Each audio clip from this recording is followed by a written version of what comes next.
G'day, Dan James here from Double Dan Horsemanship, and I'm here to answer your questions that you guys have asked us.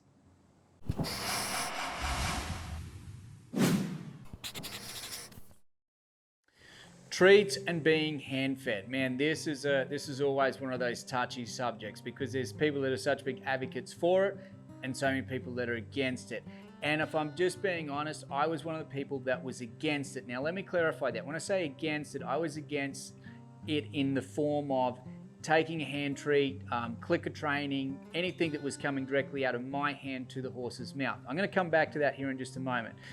When it comes to, for example, catching horses up out of the pasture, I'm a huge advocate for having some feed in a tub or a bucket, taking it out, calling that horse up, giving him a good reason to come to me. If I've got multiple horses, I will go ahead and I'll dump a little feed out in numerous places so that I'm not getting mugged, okay? So I am a big advocate for horses receiving food when they're coming up.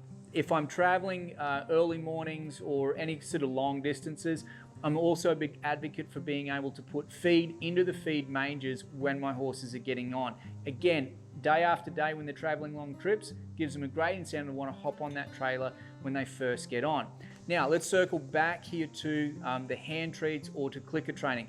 Guys, it's really important to understand when you go through this, it's all about your introduction to it. When I first seen clicker training and feeding horses treats to do certain things, like I seen it done just really badly. And unfortunately, I was ignorant enough to think, well, that looks terrible. I never want to do it.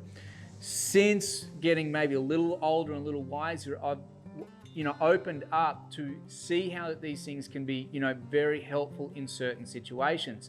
I'm not going to go into the clicker training aspect of it. I'm just going to say that yes, I think that clicker training has its part. But again, it's using balance. It's not just clicker training and it's not just whips. It's finding a balance, being able to use both really effectively.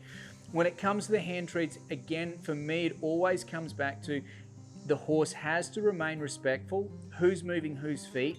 And is he starting to mug me? Okay, so there's got to be a time in which that I can present and offer that horse something and that it is done in a way that he's not coming up over the top of me. Too many people get into the habit of where the horse is like mugging them, taking stuff out of their pockets, is all up and over them.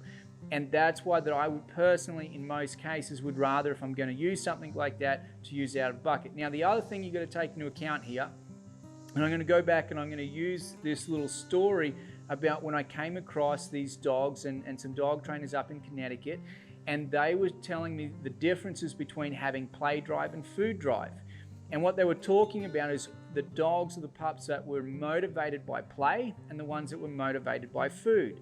Because what you're going to run into, if you work enough horses and it comes down to treats and using treats for motivation, you're going to find some horses are super motivated by it, and you're going to find that some are not. So that's where, again, you have to use some experience and talent and gift set to be able to say, okay, this horse is really motivated by food. He's also the horse that you're going to have to be very balanced and disciplined about how that you present it to him, because otherwise he is a prime candidate to end up being one of the horses that is now not only just mugging you, but we see it go to a really far stretch to where that becomes aggressive type behavior.